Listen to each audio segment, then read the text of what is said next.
এগুলো দেখছো না, এটা পান গাছ। দেখো আমার গাছে কত পেঁপে হয়েছে।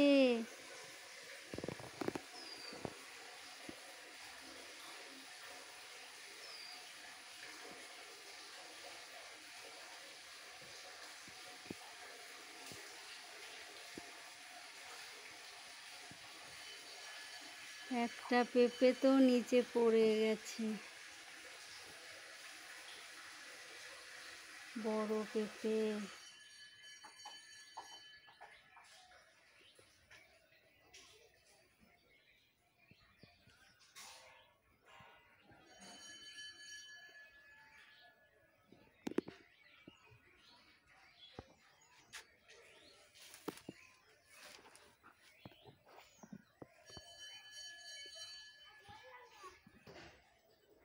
এই যে কলা গাছ দেখছো না, কলা গাছ।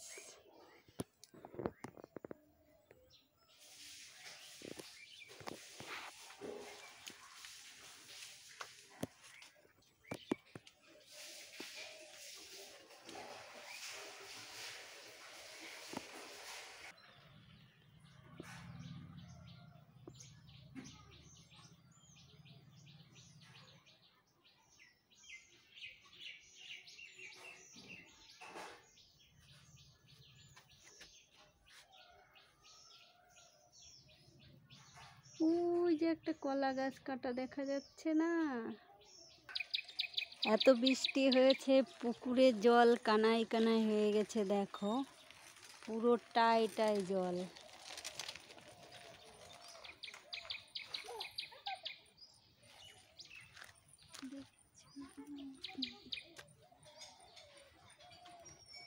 এবার দেখো রুই দাসের পেঁপে বাগানের কি অবস্থা।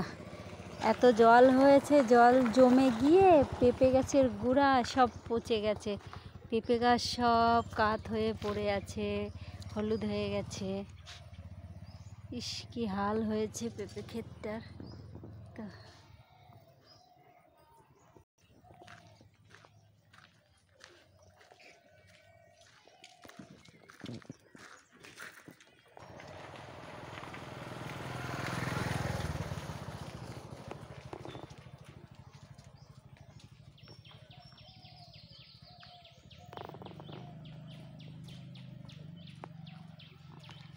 সব গাছ হলুদ হয়ে গেছে। কি মর্মান্তিক অবস্থা পেঁপে গাছের। হয়তো একটা দুটো ভালো আছে, আর আমার গাছ তো পুরো ধসে গেছে। চলো দেখাচ্ছি তোমাদের। ওই দেখো আমার গাছ দেখো। এই দেখেছো, আমার গাছ পুরো মাটি উবড়ে পড়ে গিয়েছিল।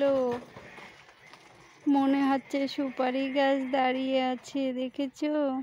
ওর মাজা থেকে কেটে দিয়েছে, গুঁড়া উঠে ধাস করে পড়ে গিয়েছে। আরেকটা ওই যে গুঁড়া। এই যে আরেকটা শিউলি ফুল গাছের গোড়ার কাছে। এই যে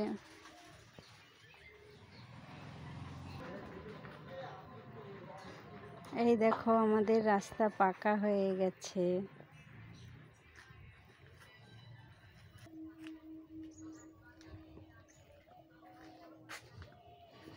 এই যে আমাদের বাড়ির সামনে পেঁপে ক্ষেতটা।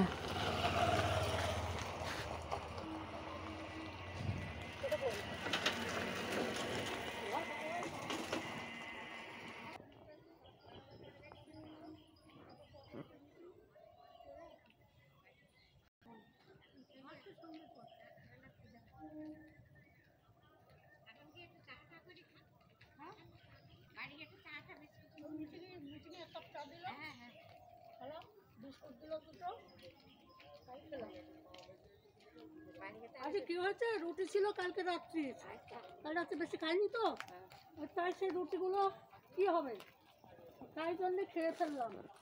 ওই জন্য আর ভাত লাগলো না।